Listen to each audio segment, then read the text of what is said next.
Let me ask you something.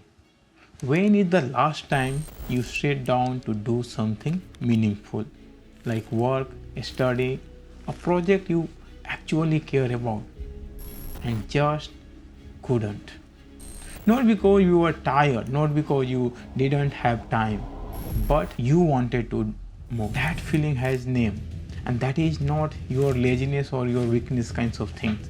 It is your dopamine system, and there is a very good chance a modern life has quietly broken that. Hi, I am Dr. Shambhu Yadav, a neuroscientist and a stress biologist from Harvard Medical School. Today we are going to fix that.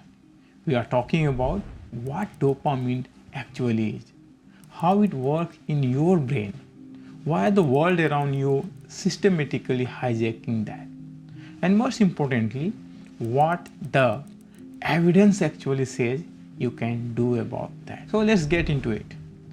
First things, forget everything you think about, you know about dopamine. You have probably heard it is called the pleasure molecule and the feel good chemicals, the thing that fire when something amazing happens. And that is not wrong, but it is nowhere near the full picture. And the part that missing, that is the part that actually matters for your daily life. So here is the simplest way to understand it.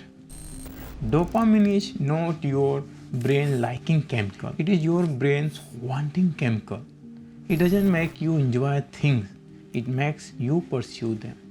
It drives goal seeking. It drives anticipation. It is the force behind curiosity, effort, and your ability to work today for a reward. And that's week or months away. Without it, nothing feels worth starting. Without it, you sit down to study and your brain just stares back at you like blank screen. Two things dopamine actually does, and both of them matter. Number one, reward prediction. Dopamine fires hardest not when you get reward, but when something is better than you expected. And scientists call this a positive reward predictions error. Your brain is continuously making bets about the world, and dopamine is how it updates those bets. Number two, motivation and learning. Dopamine takes experiences, and this is worth doing again, or avoid this next time. It is what powers your willingness to try hard things. When this system is healthy, you feel driven, focused, genuinely satisfied by progress. When it is downregulated, everything feels like effort, or nothing feels rewarding at all. So where does this actually happen in your brain? 4 key areas, and you don't need to memorize them, just get the picture. First, the ventral tegmental area, which is VTA, and that is the production hub. This is where dopamine neurons live, and this is where signal gets sent out to the rest of the brain. Number two, the nucleus accumbens. Nucleus accumbens is the reward center, heavily involved in the motivation, in the raw, visceral wanting of something. Third is the prefrontal cortex, handles planning, decision making, and keeping you anchored to long-term goals. Dopamine here fine-tune your attention and working memory, and this is the part that keeps you from the abandoning everything the moment something shinier shows up. And the next, the basal ganglia, that is involved in habit, movement, and choosing which action to take next. These 4 work as a team. They turn motivation into action, and they help you learn from what actually happens. When they are working well, you naturally move forward things that matter for you. When they are not, you scroll to 45 minutes and feel worse afterwards. So here are the parts that should genuinely concern you. Your brain evolved for a world of scarcity. Rewards were rare, they were hard earned, and the dopamine system was built to help you pursue things that were genuinely worth pursuing. Today's world is the exact opposite, and it doesn't happen by accident.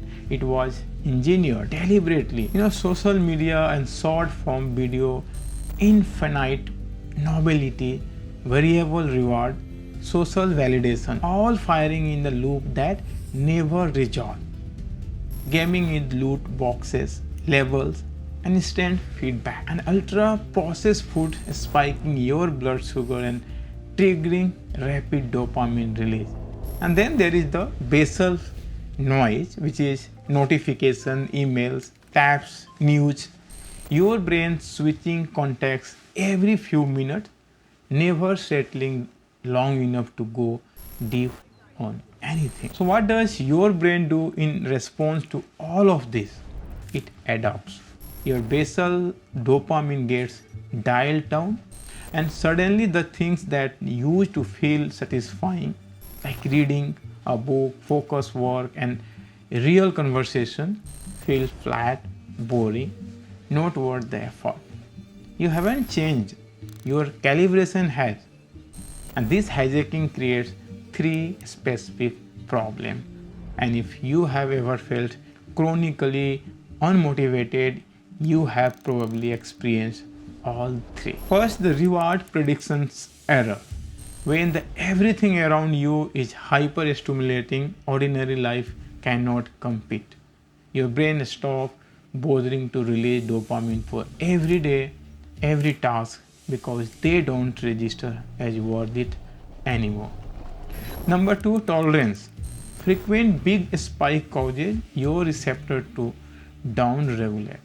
You need more stimulation just to feel normal, and the same content, the same game, the same snack, it all stop working as well. So you push for something bigger, something new. And next, third is habituation. You get used to the stimulus entirely. The feed doesn't excite you anymore, but you can't stop scrolling. You are not even enjoying that. You are just there. And here is the crucial part now. This is exactly why you can feel completely unmotivated about a goal you genuinely care about. It is not that the goal doesn't matter, it's that your reward system has been recalibrated by things that matter far less. Okay, now the part that actually fixes this. And I want to be clear, this is not about willpower, this is not about a dramatic detox or swearing off your phone forever. This is about consistent habits that restore healthy dopamine signaling. That's it. So first of all, sleep. Quality sleep, 7 to 9 hours. And that helps restore healthy dopamine signaling and support normal receptor function. Everything else on this list works better when this one is handled.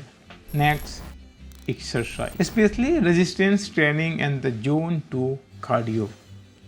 Exercise increases dopamine release during activity, and over time the support healthier dopamine signaling and receptor sensitivity, meaning the same reward start feeling more rewarding again. And the next, progressive goals, challenging but achievable. A small consistent win create a steady dopamine release, not a spike like a drip, and that drip build real momentum. And this is why people who make progress on the something difficult often feel more motivated, not less. Then single tasking. Continuous multitasking is one of the fastest ways to fragment your attention and kill your sense of satisfaction. Doing one thing at a time, that actually finishing it, let you feel the reward of completion. And that feeling is dopaminergic. Don't throw it away by switching tab every 3 minutes. Delay gratification, practice waiting for rewards. And this is not about the pushing yourself, it is about strengthening your prefrontal cortex control over the impulse system. A small practice and that over time compound dramatically. Next is learning new skills, and this one is surprise people. The dopamine hit doesn't come from the mastering something. It comes from process of getting better. Novelty plus progress is one of the most powerful combination your rewarding system responds to. And next, real social connection. Face to face, not likes, not comments. Genuine interaction gives you healthy dopamine and oxytocin. The combination is actually irreplaceable. No amount of online engagement fully substitute for it. And next, diet. Tyrosine found in the meat, egg, dairy, soy. For most healthy people, simply eating adequate protein is enough. Extra tyrosine supplements generally don't increase brain dopamine unless there is a deficiency. So a protein-rich diet backed by the solid micronutrients, iron, B6, folate, all these give your brain the raw material to actually produce what it needs. Do these consistently. Your motivation, your focus, your baseline sense of satisfaction, all of it shifts. So my friend, before we wrap this video, 3 myths worth killing quickly. The dopamine detox. Complete avoidance isn't realistic and it is not the point. The goal isn't zero stimulation.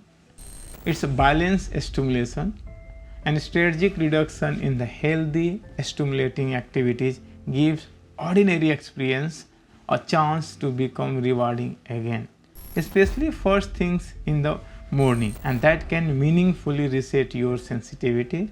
And that's the actual mechanism, not deprivation. More dopamine is always better. Also not true. Too much leads to impulsivity, addictive behavior, and reduced ability to feel satisfied by anything. A healthy baseline is what you are after, not continuous spikes. And here is what I want you to take away from this video. Stop chasing dopamine hits. That part leads somewhere specific: burnout, dissatisfaction, and the feeling that nothing is ever quite enough every single time. What actually works is building a lifestyle that supports healthy, sustainable dopamine signaling, good sleep, consistent movement, meaningful challenges, fewer artificial supernormal stimuli, and patience with the process, because your brain recalibrates slowly, but it does recalibrate. When your daily habits align with how your brain actually works, motivation stops feeling like a visitor that shows up randomly and disappears without warning. It starts with like something you can actually count on. Thank you for watching and see you in the next video.